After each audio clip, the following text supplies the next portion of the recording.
ఆదిలాబాద్ జిల్లాలోని కేస్లాపూర్ నాగోబా దేవాలయంలో భక్తుల రద్దీ కొనసాగుతోంది. నాగోబా జాతర ఉత్సవాల్లో భాగంగా భక్తులు ప్రత్యేక పూజలు నిర్వహిస్తున్నారు. రేపటి రోజు జరిగే దర్బార్ కోసం భారీ ఏర్పాట్లు చేపట్టారు. ఇప్పటికే మంత్రులు జూపల్లి కృష్ణారావు, సీతక్కలు నాగోబా ఆలయాన్ని దర్శించుకోగా ఇవాళ డిప్యూటీ సీఎం భట్టి విక్రమార్కతో పాటు మంత్రి అడ్లూరి లక్ష్మణ్ నాగోబాకు ప్రత్యేక పూజలు నిర్వహించి రేపు దర్బార్కు హాజరవుతారు. నాగోబా జాతరను రాష్ట్ర పండుగగా ప్రభుత్వం గుర్తించగా రేపు దర్బార్ సందర్భంగా జిల్లాలోని అన్ని ప్రైవేటు, ప్రభుత్వ విద్యా సంస్థలకు సెలవు ప్రకటించారు జిల్లా కలెక్టర్. దీనిపై వివరాలు శ్రీనివాస్ మనకు అందిస్తారు. జాతరోత్సవాలు వైభవంగా స్టార్ట్ అయ్యాయి. నిన్నటి రోజు అర్ధరాత్రి పూట మహాపూజతో మేషం వంశస్థుల చేతుల మీదుగా మహాపూజ నిర్వహించి ఉత్సవాలను ప్రారంభించడం జరిగింది. చాలా ప్రాంతాల నుంచి కూడా ఆదివాసీకి సంబంధించిన అన్ని తెగల వారు కూడా ప్రత్యేకంగా పాల్గొంటున్నారు. అన్ని వర్గాల ప్రజలు కూడా నాగోబాకు దర్శించుకునేందుకు, మొక్కులు తీర్చుకునేందుకు పెద్ద ఎత్తున భక్తులు తరలి వస్తున్న పరిస్థితి. ఏమేమి పూజలు చేస్తారనే విషయంపై పూజారి గారు అన్నారు. ఏమేం చేస్తారు ఈరోజు? నిన్నటి రోజు పూజలు మొదలైనాయి, ఇవాళ ఏమేమి పూజలు చేస్తారు, ఎప్పటి వరకు ఏ పూజలు ఉంటాయి? నా పేరు మెస్రం షేకు, కేస్లాపూర్ గ్రామం, మండల్ ఇంద్రవెల్లి, జిల్లా ఆదిలాబాద్. కేస్లాపూర్ గ్రామంలో 18 నాడు మహాపూజ జరిగింది నాగబోధ దేవతది.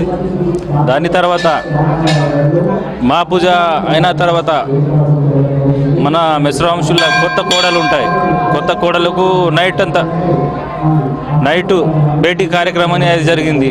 దాని తర్వాత ఇయ్యాల బాన్ దేవుడు పూజ చేస్తారు. దాని తర్వాత మళ్ళీ ఏమో పెద్ద దేవుడు పూజ చేస్తారు. మళ్ళా 22 నాడు మా దర్బార్ ఉంటుంది.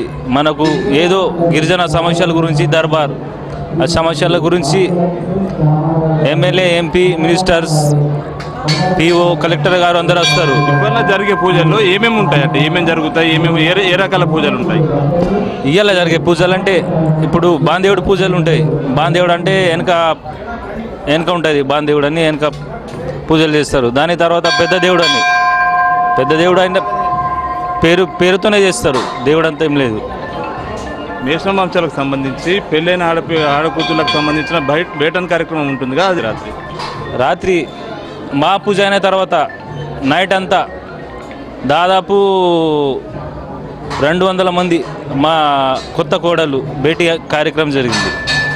సో ఏం నమ్మకం అసలు నాగోబాకు భక్తులకు ఏం నమ్మకం? ఎట్లా అంటే ఏ కోరికలు తీరుతాయి? మొక్కులు చెల్లిస్తున్నారు చాలామంది, ఎట్లా చూస్తారు దీన్ని? కోరికలంటే ఎవరికైనా కష్టం కానీ, లేకపోతే జాపులు కానీ, సంతానాలు కానీ, ఏదో వాళ్ళ మనసులో కోరుకుంటారు. ఆ కోరికలు అయితే నెరవేరుతున్నాయి. చాలామందికి నెరవేరినాయి. జాబులు కానీ, సంతానాలు కానీ, ఏదో ఇంటి ప్రాబ్లంలు కానీ అన్నీ నెరవేరుతాయని జనాలు దేవుణ్ణి నమ్ముతున్నారు. మొత్తంగా చాలామంది భక్తులు చూడొచ్చు. పొరుగు రాష్ట్రాల నుంచి 2 తెలుగు రాష్ట్రాలతో పాటు మహారాష్ట్ర, ఛత్తీస్గఢ్, ఇట్లా మధ్యప్రదేశ్, రాజస్థాన్ ఈ ప్రాంతాల నుంచి కూడా చాలామంది భక్తులు పెద్ద ఎత్తున తరలి వస్తున్నారు. ముఖ్యంగా ఆదివాసీకి సంబంధించిన 9 తెగలకు సంబంధించిన వారితో పాటు అన్ని వర్గాల భక్తులు, అన్ని వర్గాల ప్రధానికమంతా కూడా తరలి వచ్చి నాగోబాకు ప్రత్యేక పూజలు నిర్వహిస్తున్నారు. దశాబ్దాలుగా ఈ పూజా కార్యక్రమం అనేది కూడా పుష్యమాసంలోని అమావాస్య రోజు రాత్రి 10 గంటల నుంచి మహాపూజ అనే కార్యక్రమంతో మేషం వంశ చేతుల మీదుగా మహాపూజ కార్యక్రమం నిర్వహిస్తారు. మహాపూజ కార్యక్రమంతో అంకురార్పణ పలికి తదనంతరం 5 రోజుల పాటు ఉత్సవాలను నిర్వహిస్తారు. ప్రతిరోజు కూడా ఆదివాసీకి సంబంధించిన సాంప్రదాయబద్ధంగా నిర్వహించే పూజాది కార్యక్రమాలన్నీ కూడా ఇక్కడ నిర్వహించడం జరుగుతుంది. ముఖ్యంగా కొత్తగా పెళ్ళైన వారు, మేషం వంశానికి సంబంధించి కొత్తగా పెళ్ళైన వారికి కొత్త కోడలకు సంబంధించిన వేటన్ కార్యక్రమం అంటే పరిచయ కార్యక్రమం, ఇవన్నీ కూడా సాంప్రదాయబద్ధంగా జరుగుతుంది.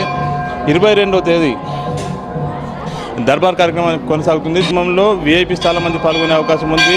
ఉప ముఖ్యమంత్రి భట్టి విక్రమార్కతో పాటు మంత్రులు సీతక్క, కొండ సురేఖ, జూపల్లి కృష్ణారావు ఇట్లా చాలామంది కూడా పాల్గొనే అవకాశం ఉన్న నేపథ్యంలో ప్రస్తుతం అయితే ఏర్పాట్లు పెద్ద ఎత్తున చేపట్టడం జరిగింది. చాలా ప్రాంతాల నుంచి కూడా భక్తులు వేలాది సంఖ్యలు రావడం జరుగుతుంది. ఆదిలాబాద్తో పాటు 4 ఊట్నూరు కానీ లేకపోతే ఆసిఫాబాద్ ఈ ప్రాంతాల నుంచి, నిర్మల్ నుంచి ప్రత్యేకంగా ఆర్టీసీ బస్సెస్ కూడా నడిపిస్తున్నారు భక్తుల కోసం, జాతర ఉత్సవాల కోసం. అయితే జాతరల సందర్భంగా ఎలాంటి ఇబ్బందులు తలెత్తకుండా అధికారులు అన్ని రకాల చర్యలు చేపట్టడం జరిగింది. 22వ తేదీ రోజు దర్బార్ ఉంటుంది. దర్బార్లో ఆదివాసీ సమస్యలకు సంబంధించిన చర్చ అనేది ఉంటుంది. వినతులు ఇస్తారు. ప్రభుత్వం యంత్రాంగానికి సంబంధించి కానీ లేకపోతే అధికారంలో ఉన్న మంత్రులకు కానీ వీరందరికీ కూడా వినతిస్తారు. ఈ విన్నపంతో ఈ పరిష్కారం అవుతుందని చెప్పి నమ్మకం. ఇదే నేపథ్యంలో ఈ గ్రీవెన్స్ని చక్కగా ఉపయోగించుకుంటారు ఆదివాసులంతా కూడా. ఆ రోజు చాలామంది ముఖ్యులు పాల్గొనే అవకాశం ఉన్న నేపథ్యంలో ఆదివాసులకు సంబంధించిన సమస్యలు పరిష్కారం అవుతాయనే ఒక ఆలోచనతో ప్రతిసారి కూడా ఉత్సవాల్లో దర్బార్ నిర్వహించడం మానవాయితీగా వస్తుంది. చాలామంది భక్తులు పెద్ద ఎత్తున తరలి వస్తున్న నేపథ్యంలో భక్తులకు కావాల్సిన వసతులు అయితే పెద్ద ఎత్తున కల్పించడం జరిగిందని చెప్పి అధికారులు కూడా పేర్కొన్న పరిస్థితి. మొత్తంగా ఆదిలాబాద్ జిల్లాలోని కేస్లాపూర్ నాగోబా దేవాలయం భక్తజన సంద్రంగా మారింది. Camera Srinivas HN TV Nagoba నుండి.